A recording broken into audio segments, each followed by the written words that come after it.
Assalamualaikum warahmatullahi wabarakatuh. Sahabat Motivatras, jumpa kembali di channel kebanggaan kita semua, Gunanto Motivatras. Bagaimana kabar hari ini? Saya berdoa semoga sahabat semua dalam keadaan sehat walafiat, ya, bersama keluarga, tetap menunjukkan keceriaan dan tetap jaga imun, ya. Imun yang paling bagus bersumber dari keceriaan dan ketenangan serta kenyamanan hati. Dan jangan lupa, itu semua dapat didapat apabila kita selalu bahagia. Maka jangan lupa bahagia. Sahabat Motivatras, pada kali ini saya ingin mengajak diskusi kembali tentang satu hal, yaitu tentang sebuah judul yang mungkin agak unik, ya, yaitu cambuk, ya, judulnya cambuk. Nah, kita tahu bahwa istilah ini, kata ini atau benda ini itu adalah istilah yang paling familiar bagi seorang penggembala, baik penggembala kambing, domba, sapi, atau ternak lainnya. Cambuk itu ada yang pendek, ada yang panjang, ya. Kemudian dicoba oleh si penggembala itu, bunyinya juga menggelegar, kadang bunyinya sangat keras begitu, ya. Sehingga apabila itu dimanfaatkan, digunakan, maka cambuk itu menghasilkan suara yang membuat ternak itu kaget. Pertama, suara cambuk membuat ternak itu kaget sehingga dia shock, ya. Apabila ada ternak yang keluar dari jalur, ada ternak yang tidak bisa diatur atau susah, yang namanya juga hewan begitu, ya, maka penggembala membunyikan cambuknya dengan cepat, dengan bunyi yang sangat keras, sehingga itu peringatan bagi si ternak itu sendiri, sehingga dia pergi dari tempatnya. Kemudian pada saat ingin menggiring dari rumah menuju lapangan atau pulang dari lapangan menuju rumah, cambuk ini juga selalu diacung-acungkan oleh si penggembala dengan harapan itu adalah aba-aba, itu adalah isyarat, ya, itu adalah sign, ya, dari penggembala terhadap si ternaknya. Apalagi ternak yang pernah merasakan dicambuk, ya, walaupun kadang tidak terlalu keras cambuknya, tapi bagi hewan itu adalah teguran, ya. Pernah dicambuk di bagian punggungnya atau kakinya begitu kan pasti rasanya dia sakit.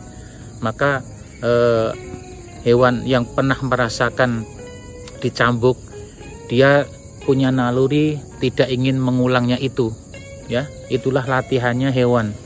Apabila melakukan sesuatu yang tidak baik menurut kita manusia, maka dicambuk, kemudian mengulang lagi, dicambuk lagi, sehingga repeating, pengulangan itu akan menjadi pelajaran yang bagus buat si ternak itu sendiri. Nah, saya ingin menganalogikan hal ini itu pada diri manusia. Nah, manusia itu pada prinsipnya adalah punya cambuk itu. Kalau cambuk bagi hewan itu adalah menyakitkan, ya, menyesakkan begitu, ya, tidak mengasihkan, itu sama halnya dengan cambuk yang ada di dalam manusia. Bedanya, kalau cambuk bagi hewan itu adalah bentuknya seperti yang kita lihat ini, ya, yang pernah kita lihat, yang cambuk itu yang panjang gitu, ini ada pegangannya itu. Tetapi bagi manusia cambuknya bukan seperti itu.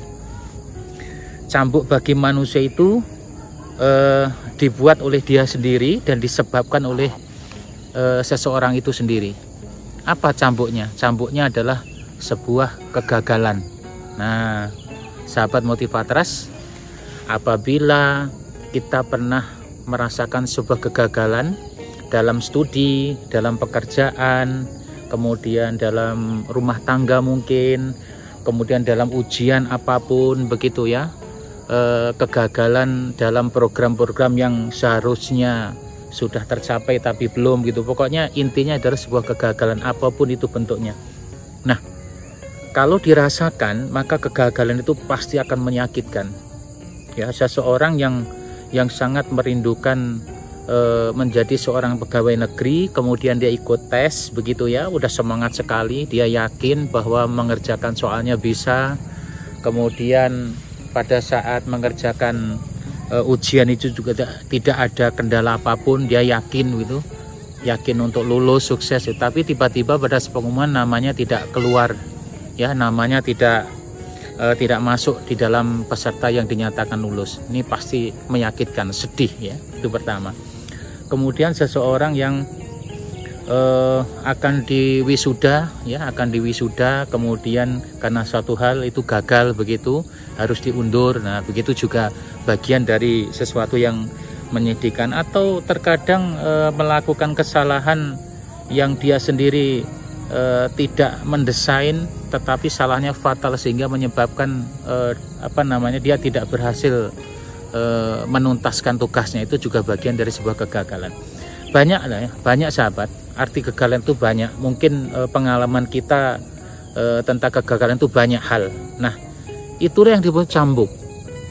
Bagi seseorang yang pernah gagal, kemudian dia selalu larut dalam kegagalan itu, maka sesungguhnya seseorang itu belum mampu menggunakan kegagalan sebagai sebuah cambuk. Kegagalan itu dipandang sebagai beban, dipandang sebagai aib, dipandang sebagai sesuatu yang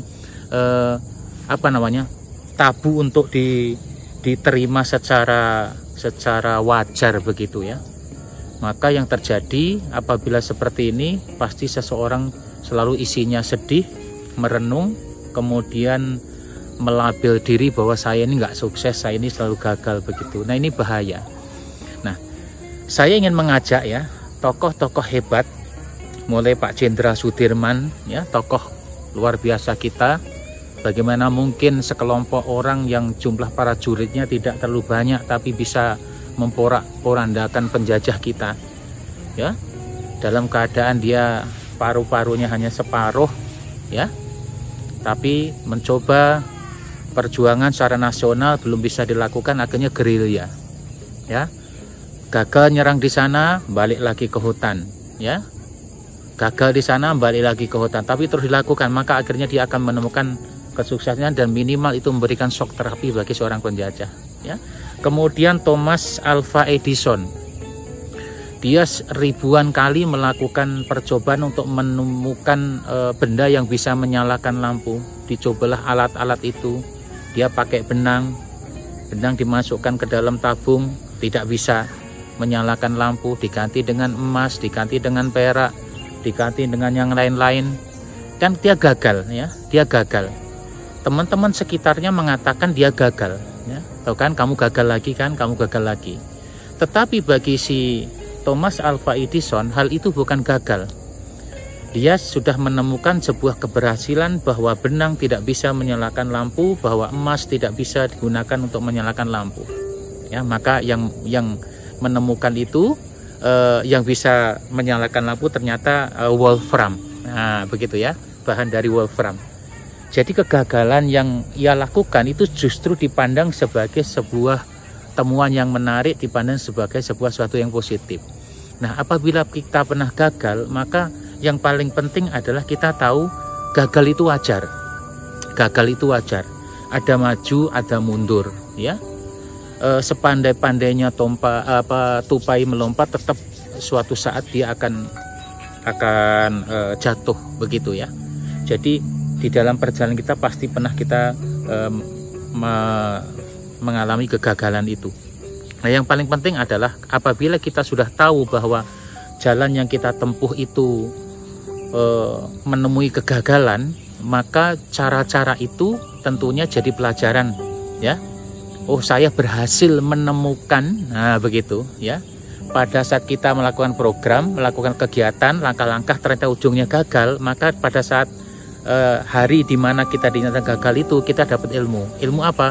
Ilmu bahwa langkah-langkah yang saya lakukan, yang kita alami kemarin adalah langkah yang nggak bagus. Kenapa?